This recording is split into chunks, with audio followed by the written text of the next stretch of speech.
Today, I'm so happy to be having a conversation with Zach Nash, who is a key leader, key communications leader in the city manager's office here in my hometown of Oklahoma City. And we are going to jump into exactly how Zach and I have connected, which is primarily online. I have known Zach's name and his role in the city for many years through his engagement on online platforms like Twitter. And so, Zach, I am so excited to talk with you today because, I've been doing these conversations mostly with leaders who I tend to notice online. That's how I've made my interview list. I am talking with leaders who have a presence online and who I notice. And you are one of them from many, many, many years back to today. I see your name come up both with the content that you're creating personally and in your role as a leader in our city government. And so I'm so excited to talk with you.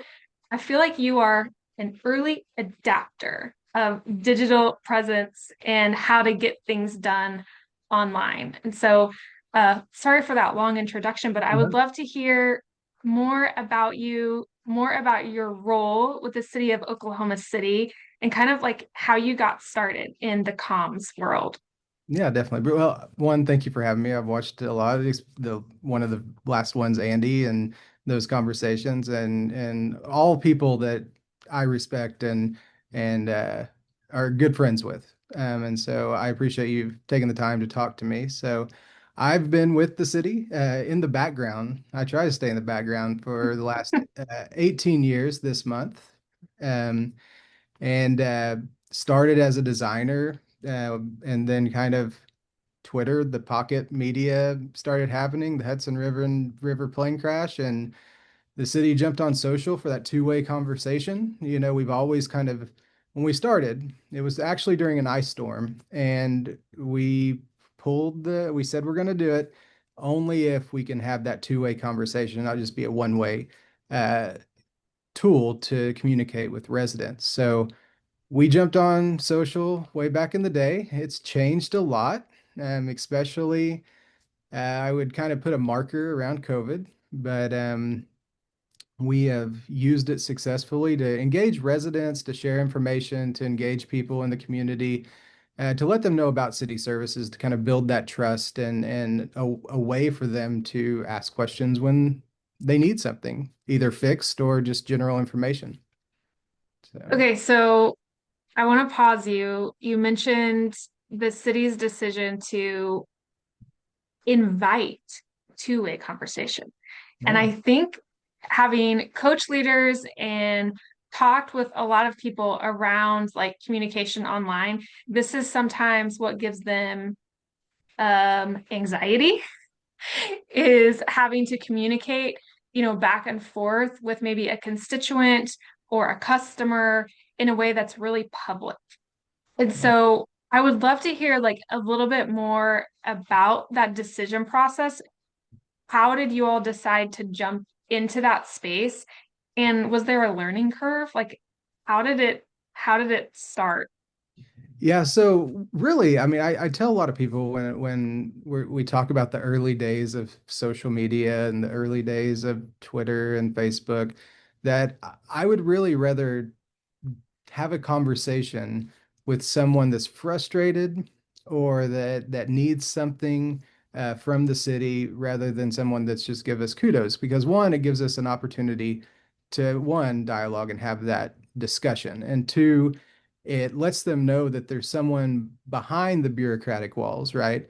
Mhm. That is a person, your neighbor, your friend, your family, that's working for you. I chose public service because like I couldn't work for a corporation.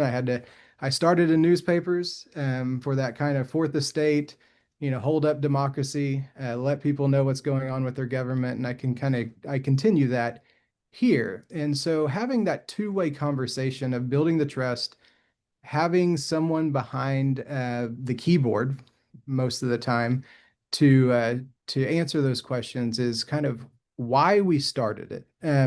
Now, was there a learning curve? Back then, it was all new, right? Yeah. That was when we were having tweet ups at Iguana Lounge down at Auto Alley and kind of just all learning together. The good old days.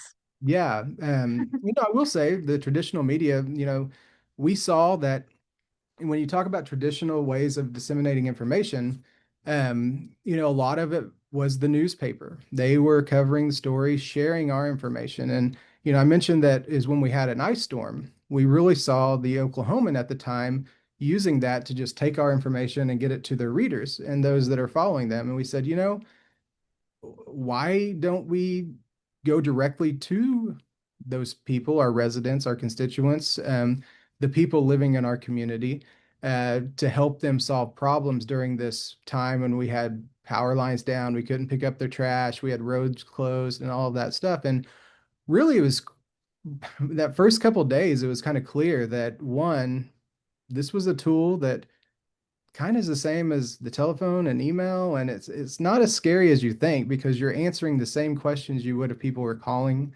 or Hmm. emailing or showing up at a town hall. You're just doing it a very public way where everyone can see.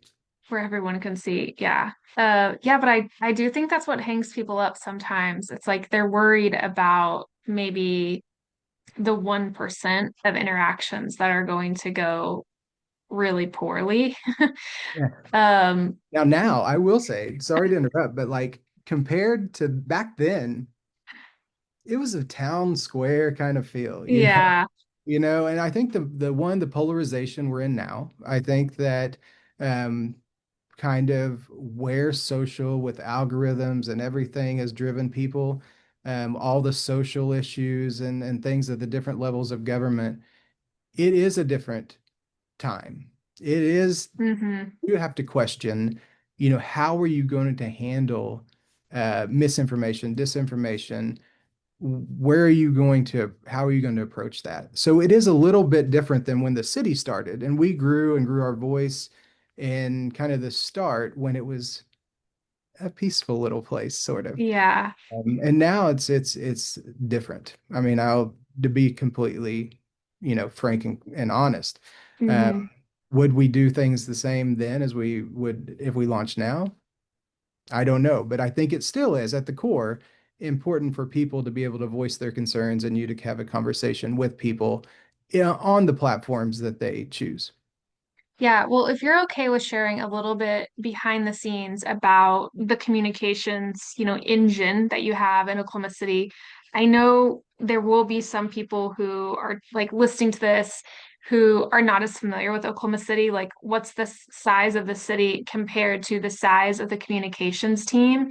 And have you have you found like yes, this is like a municipal employee laughs. It's like, no, we're literally doing everything. Um, but I know that there are many city leaders in much smaller cities who are wondering, like, what does it take to communicate at the scale that you all are? How does it work?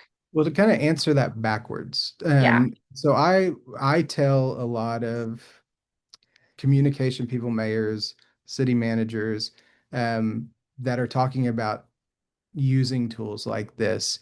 Uh, One, it's finding what works for your community, right? It may not be Twitter X, it may not be Instagram, it may be a Facebook Hmm. marketplace kind of like Facebook group. But one, it's finding where your community is and meet them where they are. It may be a message board, like here in Oklahoma Yeah. City, OKC Talk or things like that, or independent media, where they are. And that's the first step of finding out where your residents or where your constituents are having those conversations. But going back to Oklahoma City, we are, I think, the 22nd largest city. I would have to go to the Wikipedia page to know this.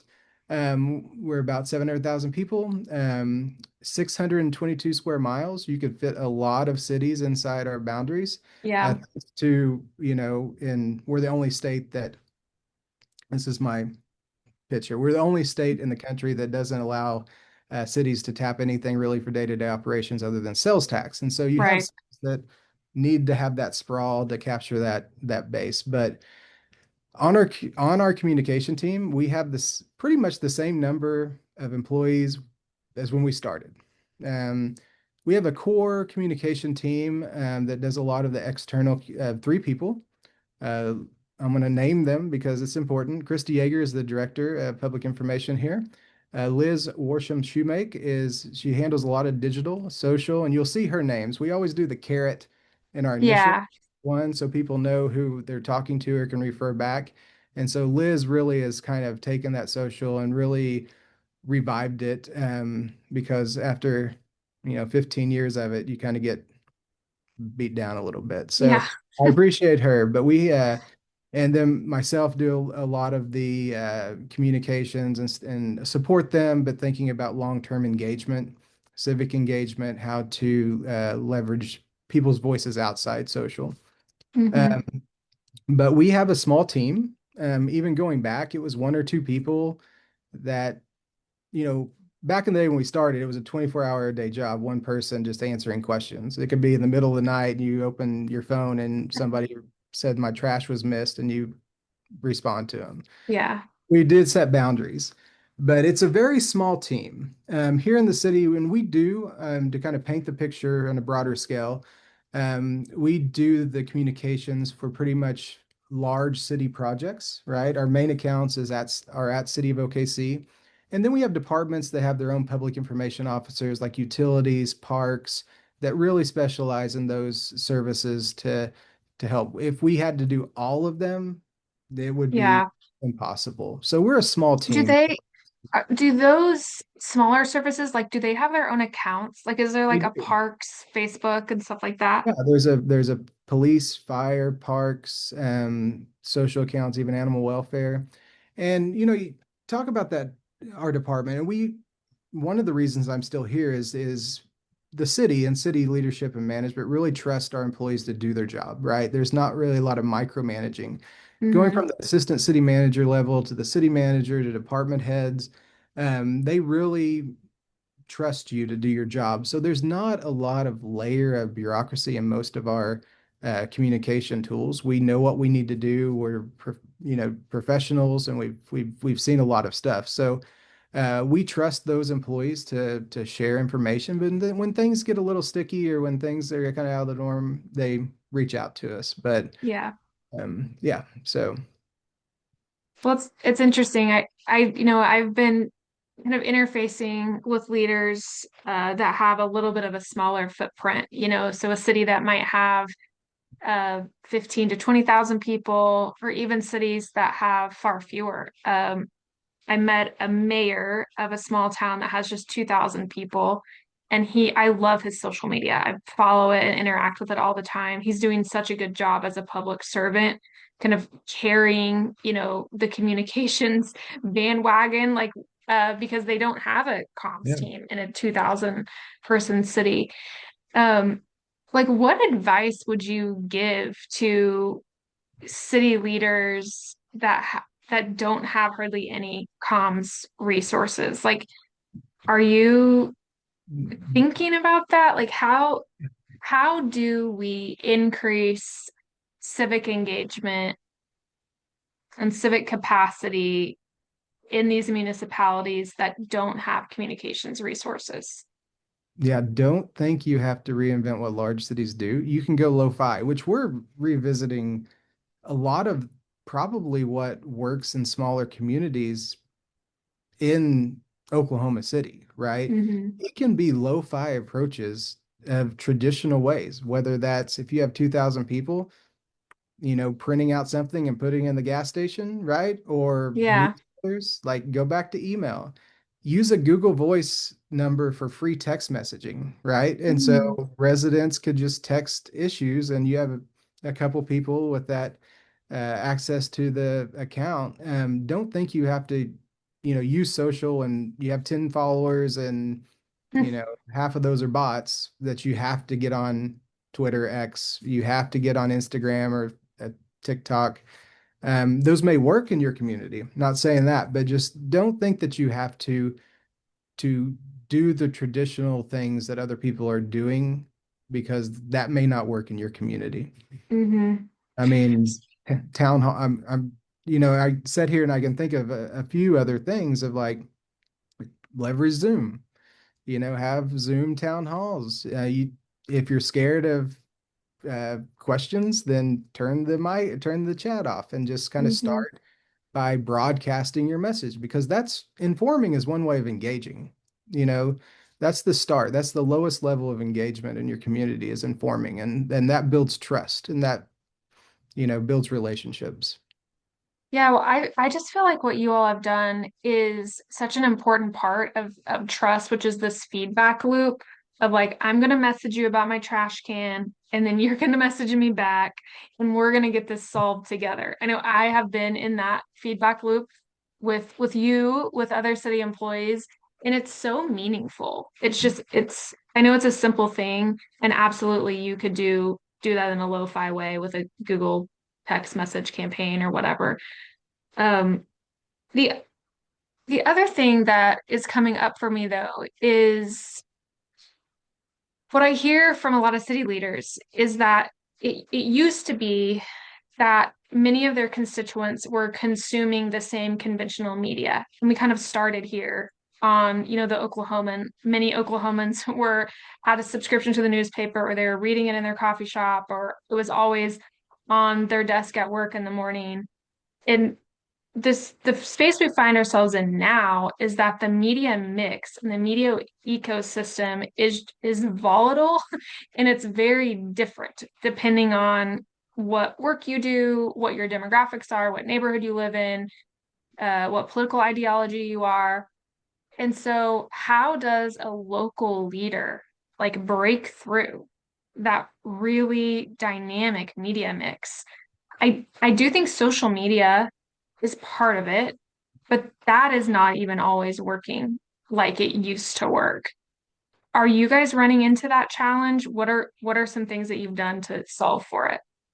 Yeah, you talk about the fragmentation of information. I think this at the core is when you talk about a strong democracy, and I mean, I'm trying not to get deep here, but it is something that I'm passionate about. When you're as information sources fragmented, and whether that's the type, the ideas or opinions or whatever, then you really saw this loss of a baseline of facts, right? Hmm. A starting point of where people were on the same page. That used to be a newspaper, but even in some smaller communities, I grew up in a small town in Northeast Oklahoma, and you think about the 50s and 60s, there were 4 or 5 newspapers, all different. You had the Socialist, you had the Democratic Voice, you had all of these newspapers in one community. So it's nothing different. However, there has always been a baseline of facts or truth. And as you saw this fragmentation happen, you saw kind of a dwindling of that kind of baseline. And even at the start, we talked about the shotgun approach to communication. And it's kind of overused now, but even then, 15, 16 years ago when we jumped on social, that was still being talked about. Our resident survey shows that people get information differently, whether that's TV, newspapers, our water bill newsletter, which is the number one Hmm. source. And so, yeah, that's weird. Our water bill newsletter has always been, since I've been here, our number one source of how people get news from the city. And that tells you something. That's not on social. That's not through traditional media. That's not through new media. It's Uh, not for me. It's not for me, Zach. I have no idea what that is. I've never seen it. So count me out. but anyway, to get back on track, so I don't get too much in democracy. So we looked at how we were using it and all the tools available, and we did choose all of them. At the time, Twitter, Facebook, YouTube, all that stuff. And we wanted to reach as many people as we could. Now we're maybe reevaluating that as things continue to change, Hmm. but we want to reach as many people as we can. And that sometimes that does take communicating in different ways. Still not neglecting your flagship communication tools, which typically for a municipality are the website. If you look at Yeah. analytics and things like I mentioned, the water bill newsletter that gets sent out to all the residents in the city or Hmm. town. So I must pay my water bill electronically. or I'm not the one opening that specific piece of mail. So I'm to gonna get look for it now though. you can still so we had that same concern of like how do when people don't put that on the refrigerator. And so we're just copying the same content in a e-newsletter. So instead of worrying Ah, about that, you can sign up for the water bill newsletter and get it delivered that way. So that's the kind of thing that we're always thinking about is it's like with the changes, what can we do a little different to reach the people that are shifting away? mm-hmm. They're dropping out of X and moving to Blue Sky, whether they are moving from Instagram to TikTok, all of those tools. How do we shift the information as a city? I'm sure you've noticed that there are some state campaigns that are using local influencers to promote, certain offerings that the state has. Has the city done that, or have you, talked about doing that? Our budget is people and paper. No, we have dabbled in that for a few campaigns over the years, um, but nothing consistently. But I see people having success with it. For those that have a Mhm. larger follower than a municipal account, right? There, especially in smaller towns, I'm sure that there's some person out there in your community that has more followers than the mayor or city manager. So Yeah, probably be good to connect with them. right. Genuine. Well, okay. Like it has to be authentic. It has to be authentic. Right. And you gotta pick the right influencer. Like I could see how that could go really wrong. Yeah, Um, yeah. definitely.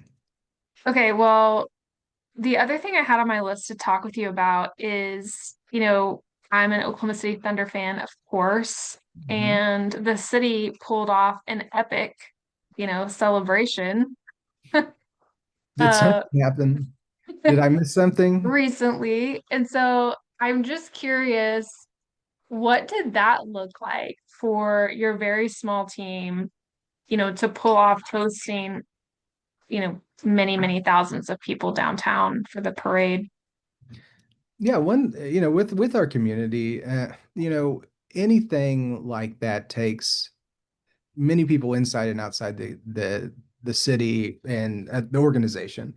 And so we leaned on and partnered with organizations outside of the city, whether it be the Oklahoma City Chamber of Commerce, other agencies to help out, uh, different response agencies in case something were to happen. So we expanded our part using our relationships that we have created over the years to really build out our team. Mm-hmm.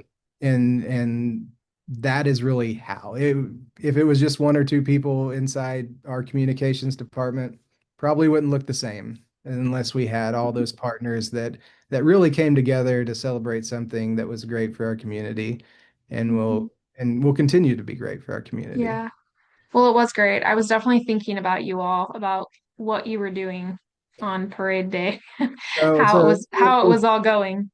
in the background, so we had a joint information center. One thing our department also serves as kind of like the hub when it comes to disasters. I mean, that's something that we hate to be good at, but in Oklahoma we are.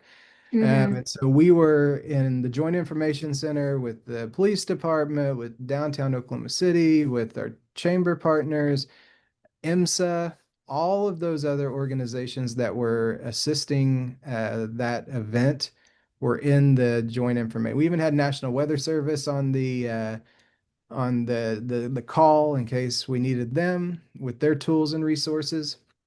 And so that's where I was during the parade. I was down at the police department in their conference room, just working on other things and actually launching a website at the time and hoping everything was successful.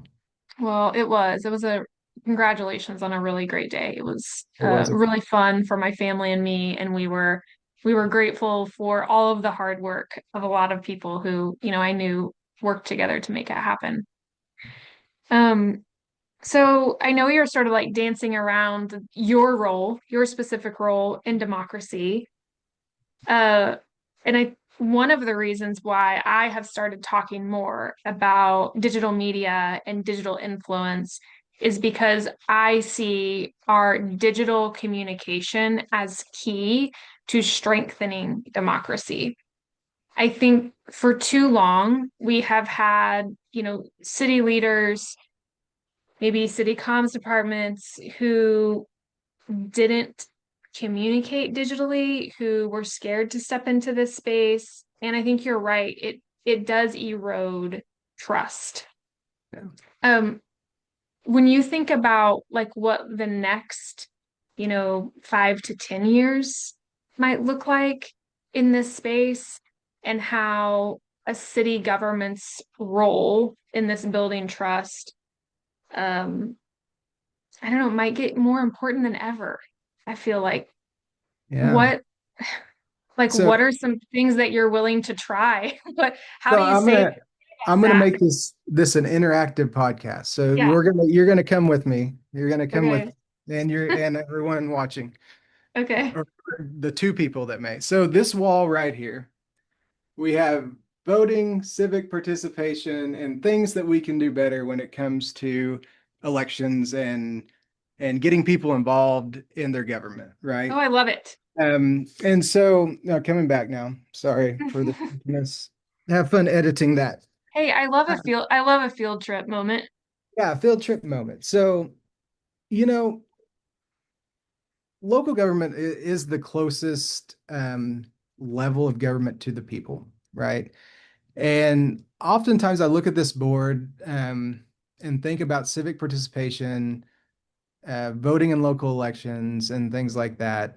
And, it comes down to one capacity for the chaos, right? Everything that's happening at the state and federal level. One thing that we've always done with the city is we've delivered what we promised, whether that's the original maps, whether that is bond issues. I don't know if Hmm. this has come out, but if it comes out before October 14th, there's a bond issue going on. Vote October 14th, learn about it. I'm not telling you to vote yes or no, just learn about it. But one thing is keep delivering what we promise, whether that's communication, open lines, whether that's filling a pothole when someone has an issue, whether that's closing the loop and telling people why we can't do things because there's a limited bucket of money, right? Hmm. And I think that stability that stability in government, um, especially the one closest to the people that we serve, is going to be vital as we move forward. And it has been. But I think one of the things to kind of loop back around is because we don't have the chaos.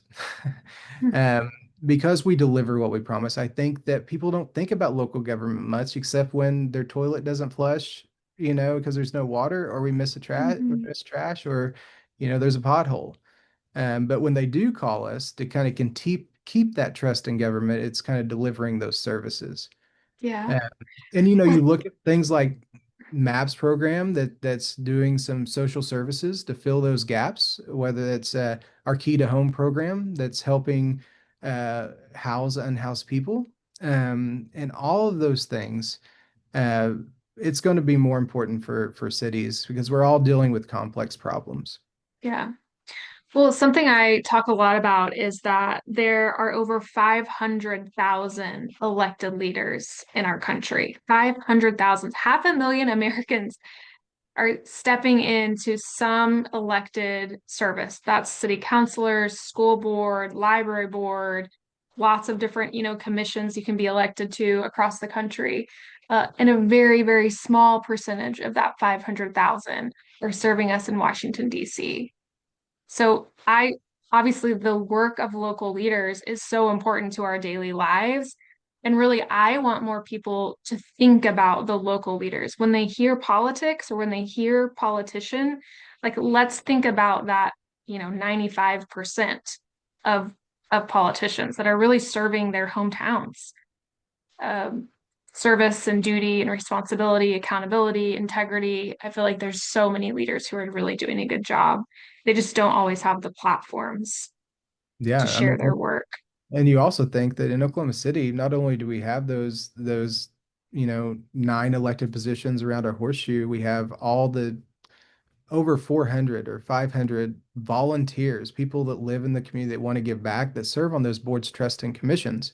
So it's not just when you think about the mayor or city council, it's all of those Hmm. people that are making decisions uh, for their wards, for the community, Hmm. that are volunteering, that are kind of part of that. And Yeah. so it's not only elected officials, it's those volunteers that are serving on those boards. But I agree with you completely that, at the end, we or when people get into, and I'm not an elected official, but let's say I were to be, I would hope that I would remember that it is about service and serving all people that live in the area that you're representing. So yeah, it's got to Yeah. start. Let's solve that. Let's get more people involved. I know. Well, you know, I feel like so if you had a magic wand, like knowing what you know about how communication works and having all of this expertise that you've built around the digital spaces, like what do you wish more local leaders were doing? Like, do you wish more local leaders were doing, direct to camera videos about what happened at the, council meeting or uh, amplifying city content? Like what do you feel like they should be doing as far as communicating? I think that reaching the people that elected them, Hmm. being open to answering questions. I mean, I think that the core things that you want somebody that you elect, I mean, thinking about me as a voter, I mean, if I have a question for a senator or a council person, I feel that when I send an email or a tweet, that I would hope that they would They should respond. be responsive. Yeah. Yeah, I think That's that's the lowest bar. Well, I think it's the lowest bar, but I think that it's a very good starting point that probably doesn't happen a lot. Yeah. But I think also it's just having someone that's providing information about what's going on, because people want to know what's going on in their community, what's going on in their neighborhood, and when they see orange cones, what does that mean? What's Right. happening? And when is my street going to get fixed? Right. If Yes. it's cracked, right? And so I think just any sort, you talk about a low bar, but I think any way that we're having that two-way conversation, or at least sharing information on the basic Mhm. level of engagement, is a step forward. Do you feel like there are other communications leaders in city governments across the country that have sticky notes about voting and civic engagement? Is this a trend du jour in your industry? I hope so. Well, I hope so. No, I use this. It's really a lot of it's centered around human-centered design, right? Building services with people instead of for people. And so all of these sticky notes came from conversations and interviews that I did with people that live in our community. And they're little data points, they're little quotes, right? So in thinking about how, as we're developing tools, whether it's communication plans or new programs, how to include these voices and ideas and barriers into those projects, right? Mhm. So I'm sure that there's other people. I mean, they still make sticky note stocks, post-it stocks is doing pretty good. But I have a lot of them, I admit. I love it. Tell me a little bit more about these mini surveys that you're conducting. Like, how does that work? What does that look like? A lot of we are doing a lot of work in engagement. And a lot of it is through some digital platforms. Like we have a site that we launched for the bond issue called vision.okc.gov, and it's really kind of a digital portal. It's a way for us to kind of get people out of social and getting input into a centralized tool instead of all Hmm. over the place. And so kind of that's one way, but a lot of these is like sent out things to my network and said, share this survey.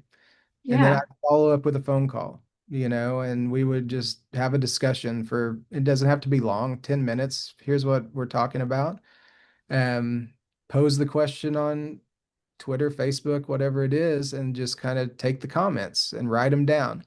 Because Hmm. the reason I do post-it notes is because we live in this digital world, right? We have all these digital files. If you look at my desktop, it's horrible. It looks like this board pretty much. But um, I want to get these ideas, kind of going back to this lo-fi approach, out of the screen. And so onto a wall or someplace that is physical, one, so I can see it, but then I can move those ideas around to see what is connected.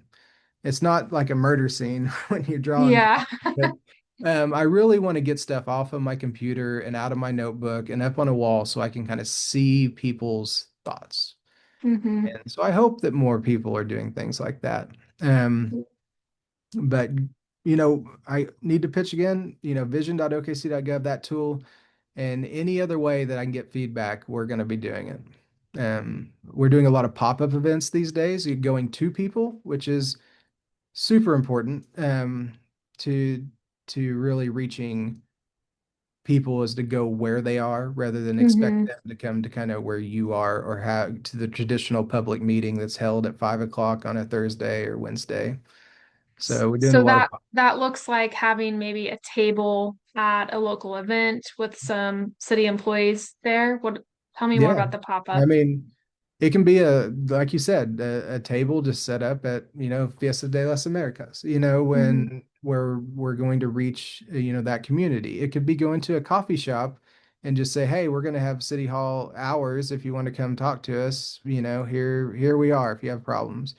Today, this morning, I went to this one of our senior centers and just, sat in the lobby and talked to people as they went to their classes. Any place that we can go to people, because I think we're hitting that point of engagement fatigue, you know. And so I don't want to expect people to come to us. We want to go to them. Yeah. No, I think that's really wise. If for anyone who's listened to, more than two or three of these conversations, you're probably tired of hearing me say this, but I feel like this is the really important piece of modern influence is threading both your in-person connection and events with digital presence. You really can't do one without the other and expect to build trust and to build authority. You need to be showing up in person, face to face with members of your community, and you also need to be communicating online. Leaders and movements that are getting that mix right and kind of carrying people along this journey from meeting in person to, getting notices online to maybe seeing their water bill newsletter. Like that's really how you capture attention, is through these layers of moments, both in person and digitally. It sounds like you guys are curating some really nice ways to connect and continue to build trust. Yeah, definitely. And one thing when it comes to even those pop-ups and those the kind of positive interactions, some are positive, some aren't. But I like to tell this data point is, for if a person has one negative experience with the local government, it takes six positives to get back to an even level. And then Wow. when you think about how many times people interact with local government, it really probably isn't that much. So if one Hmm. person has trouble getting a permit, or if they can't get this pothole filled, or somebody didn't answer their email, it takes six touch points to get back on that level. And that could be as seeing elected official in public, or seeing a city staffer and having a conversation. That doesn't have to be like you have to have these big wins to win them back, Hmm. but you have to have those interactions, whether digital or in person, if someone has a negative experience. Yeah. Wow. I could see how that would be challenging for your team, for any municipal worker to overcome, especially if someone's had a string of bad interactions. Yeah. Gosh, and that makes me think of, I feel like a lot of people these days are their only interaction with local government is through a public school. And I feel like, we could talk, that's a different podcast. It is. But I can see why that statistic has helped lead us down the path that where we are now. Hmm. Just asterisk, cities don't control public school systems. Yeah, there you go. Your sales tax dollars don't go there. So like we get that a lot. Oh, you want to pass this or you propose this? What about our schools? Well, rest easy, listeners. It's that's not your city. But we do uh need them to be successful. So we are partners with them. Yeah. Well, so I've been spending some time in these smaller communities, like I mentioned, and there's quite a few who have taken maps and the success in Oklahoma City with maps and made it their own. I was just in Elk City last week, and Elk City passed, 1 penny sales tax, and they're doing just really incredible things at the municipal level. It's a community worth visiting if you're ever interested. But I feel like it's in part because of your leadership and the good work that you all are doing that it's inspiring, other cities and municipal leaders. So you need to get out there and see some of the maps work beyond. I'll put it on my travel map, which has a lot of pins on it, but I'll add Elk City to that Yeah, list for a weekend. yeah. I got to see some of their projects. It's a pretty cool place. I thought for a minute, maybe I want to move out here. Changed my mind.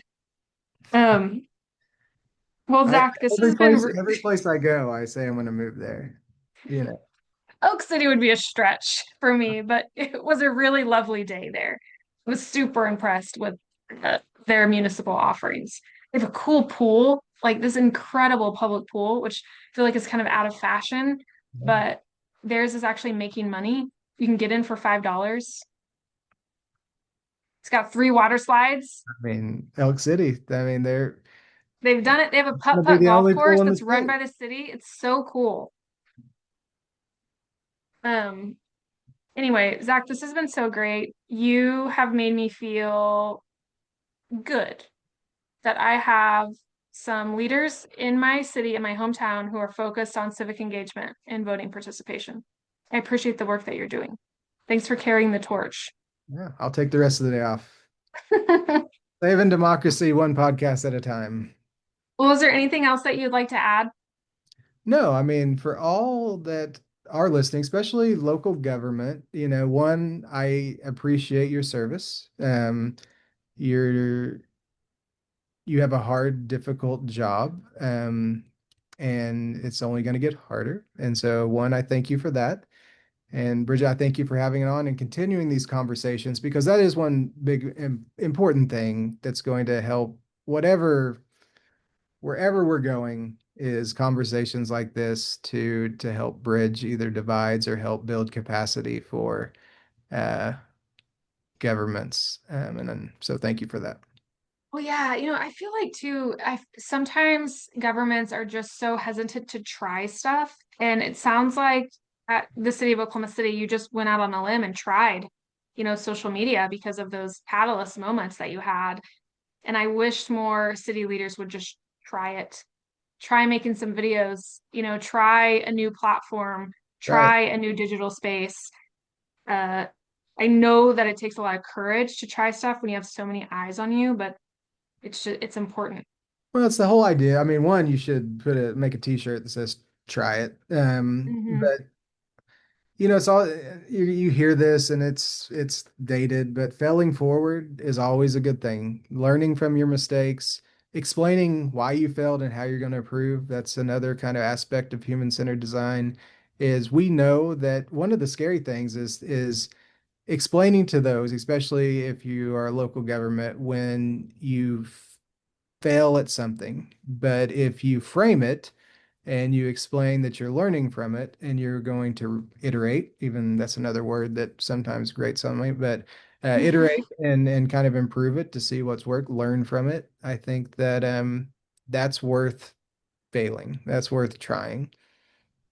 So Totally. Cosign. Well, thank you again, Zach. This has been such a good conversation. I'm excited to share, some of what I learned from you with some of my other favorite city leaders who are all hard at work on this same mission, which is to increase participation and build trust in local leaders and local government. So thank you so much. thank you again.